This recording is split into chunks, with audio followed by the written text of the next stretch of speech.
Boa noite, estou aqui com Rabo de Galo, de Itamar Moura e convidados.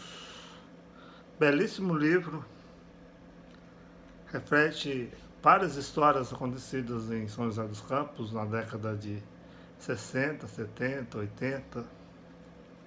E para registrar esse belíssimo livro, eu fiz uma crônica no Intermentes, que aí também debati educação, que uma coisa está ligada à outra, educação, cultura, artes, para mim está tudo ligado, esporte também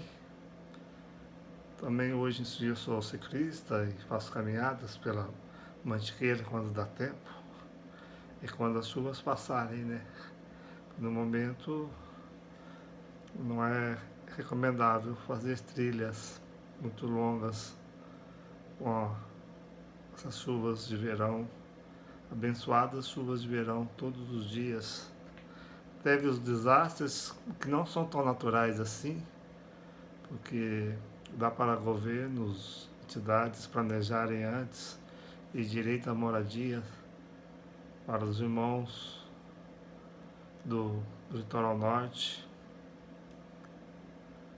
Então, falta planejamento. E esse texto meu ajuda a refletir um pouco a educação. E lendo esse livro, dá um gostinho de vontade de publicar em livro. Eu só publico na internet hoje em dia. Quem sabe chego lá. Às vezes com os apoios dos amigos. Rabo de Galo, Itamar Moura. Rabo de Galo, Itamar Moura. Joca Faria, refletindo a educação através da leitura de um livro de histórias.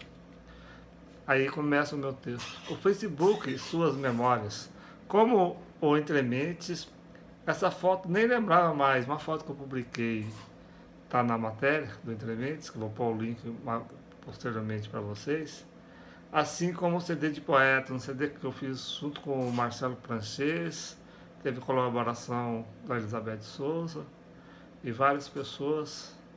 CD da década de 2000, 2004, 2007, mais ou menos. Mas essa história eu já contei várias vezes para vocês. Memórias. Eu finalizei de Itamar Moura o livro Rabo de Galo, de histórias em torno da pastelaria da família dela. Ela teve uma pastelaria na rua 15 de novembro, aqui no centro de São José dos Campos. Itamar e seu esposo, Lúcio Carvalho, são patrimônios da cultura da cidade. Eles, quando conheci os dois, eles eram da comissão de cinema e vídeo, que gerou depois, posteriormente, desse trabalho, o núcleo Ethos, que era um sonho, uma utopia de se fazer cinema em São José dos Campos e no Vale do Paraíba, com o apoio da Fundação Cultural Cassiano Ricardo. Eram as espinhas dorsais da Comissão de Cinema e Vídeo, e também uns amigos que faziam oposição. Tinha uns amigos lá que faziam oposição ao Lúcio. Olha que democracia! Isso é democracia? Isso é fantástico. Eram espinhas dorsais da Comissão de Cinema e Vídeo, e também uns amigos que faziam oposição nessa comissão. Éramos jovens. Esta cidade é repleta de histórias e faltam romancistas para inventar histórias a partir das reais. Então os cronistas as contam, os poetas também. Falta um grande romance, ou vários grandes romances, do que se rolava desde a década de 80, 70, 90, em São José. Nos dias de hoje, tem muitas coisas acontecendo ainda, precisam ser contadas de forma até literária. Cabe aos escritores chegar a esse ponto. Estava refletindo hoje sobre as antologias de contos da Fundação, as antologias de contos Alberto Renard, e que eu aprendi ali em termos de escrita foi fantástico. Autores com cada conto fenomenais que eu precisava achar para ler esses contos. E esses contos são fundamentais. Mas continuando aqui na internet, Nós sobrevivemos. Ah, aqui coloquei que se a gente sobreviveu à pandemia. Nós sobrevivemos, nós somos os mesmos. Hoje pela manhã tive momentos de depressão para viver a rotina escolar. A rotina escolar, às vezes, nos geram conflitos. E às vezes rola até depressão ou um mal-estar. Nesse dia eu tive. Depressão para viver a rotina escolar. Especificamente a questão da inclusão. A questão da inclusão, não só em São José como no Brasil, ela precisa ser melhor resolvida. Eu não vejo tantos avanços. Geralmente acaba uma pessoa cuidando das crianças ali e não tem um trabalho tão científico assim. Mas é um debate que a sociedade brasileira precisa fazer e aqui em São José também. Profissionais de educação, nós sobrevivemos, mas somos os mesmos. Hoje pela manhã tive momentos de depressão por viver a rotina escolar, especificamente a questão da reclusão. Nós profissionais de educação às vezes nos sentimos perdidos diante desses desafios. Na chuva de terça-feira, trabalhei em outra unidade escolar. Para levar as crianças ao refeitório, precisava de barcos de papel. Aí é a poética da coisa. Memórias como esse livro de Tamara Moro ajudam a refletir o momento atual. A sociedade se escandaliza com chuvas torrenciais, mas não é exigente em relação à educação pública. A sociedade não é exigente em relação à educação. As famílias só pensam nos próprios filhos ali, não tem a sociedade não tem uma visão coletiva. Se não tivesse nessa profissão, não iria estar atento. Verdade, se eu não tivesse sendo professor, não ia ter essa noção que eu tenho hoje em dia, não.